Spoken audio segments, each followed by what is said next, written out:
بہت سارے لوگ کاروبار کرتے ہیں، تجارت کرتے ہیں، مختلف انواع و اقسام کی چیزیں بیچتے ہیں، پھر یہ بھی گلہ اور شکوہ کرتے ہوئے نظر آتے ہیں کہ برکت نہیں ہو رہی ہے۔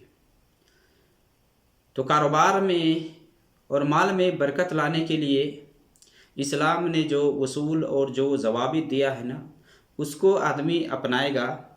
تبھی جا کر کے پیسے کے اندر برکت آئے گی، اسی طرح سے کاروبار کے اندر برکت ہوگی۔ اگر یہ اصول و ضوابط کو آدمی پس پشت ڈال دیتا ہے، اس کو نہیں اپناتا ہے،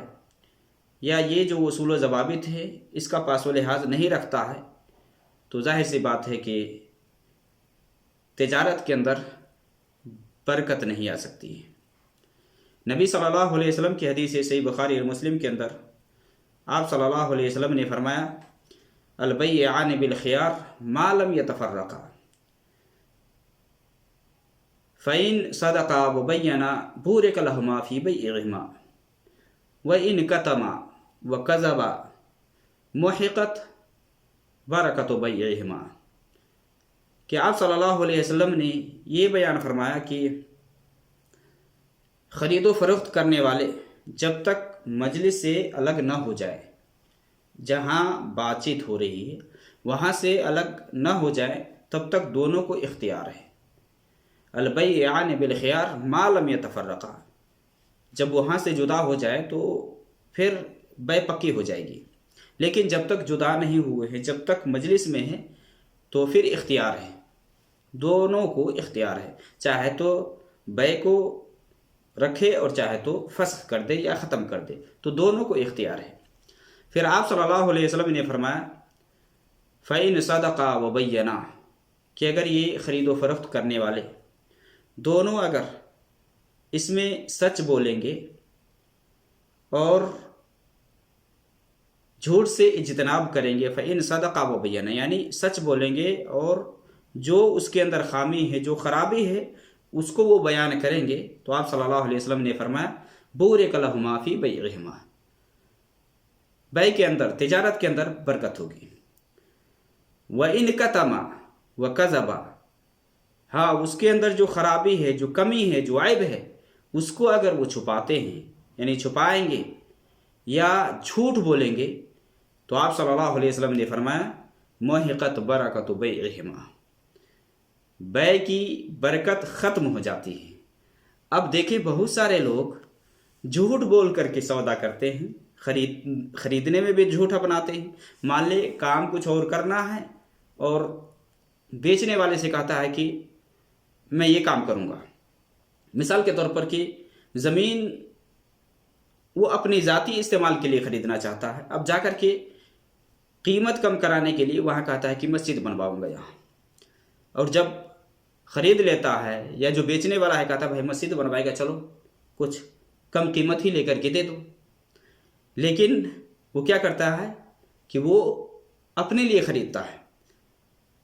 اپنے استعمال میں لاتا ہے، مسجد نہیں بنواتا ہے، تو مان لے کہ خریدنے والا یہاں جھوٹ بولا ہے، تو جو بھی جھوٹ کو اپنائے گا یا اس کے اندر جو عیب ہے، بہت سارے لوگ سامان بیچتے ہیں تو اس کے اندر جو کمی ہے، جو عیب ہے، جو اس کے اندر نقص ہے نا، اس کو چھپاتے ہیں، جھوٹ بولتے کہ نہیں اس کے اندر کوئی عیب نہیں ہے، بالکل صحیح ہے۔ تو آپ صلی اللہ علیہ وسلم نے یہ بیان فرمایا کہ اگر کوئی آدمی جھوٹ بولتا ہے، اس کے اندر جو عیب ہے اس عیب کو چھپاتا ہے، تو اس سے برکت مٹ جاتی ہے، ختم ہو جاتی ہے، برکت نہیں آتی ہے۔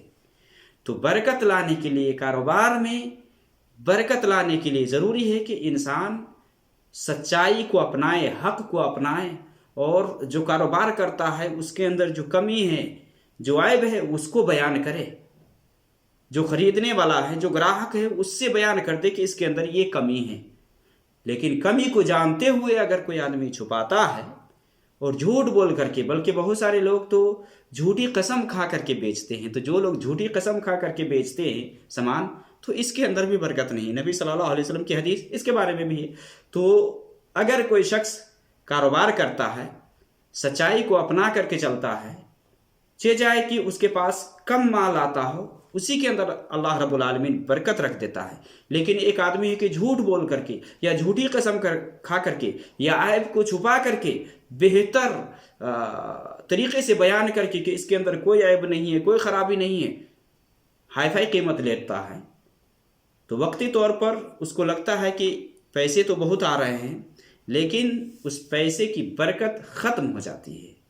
تو ضروری ہے کہ آدمی کاروبار میں سچائی کو اپنائے۔ اگر ناپ تول والی بات ہے تو ناپ تول میں کمی نہ کرے، پورا ناپ کر کے دے، اور اس کے اندر جو خامی ہے، جو کمی ہے اگر ہے تو اس کو بیان کر دے۔ چھپانے کی ضرورت نہیں ہے، آدمی سچائی کو اپنائے اور جھوٹی قسم نہ کھائے۔ جھوٹی قسم کھا کر کے سودا کرنے سے بھی سودا کی برکت ختم ہو جاتی ہے۔ اس لیے کاروبار میں برکت لانا ہے، آپ چاہتے ہیں کہ آپ کی کمائی میں برکت آئے تو آپ سچائی کو اپنائیں، جھوٹ سے آپ پرہیز کریں۔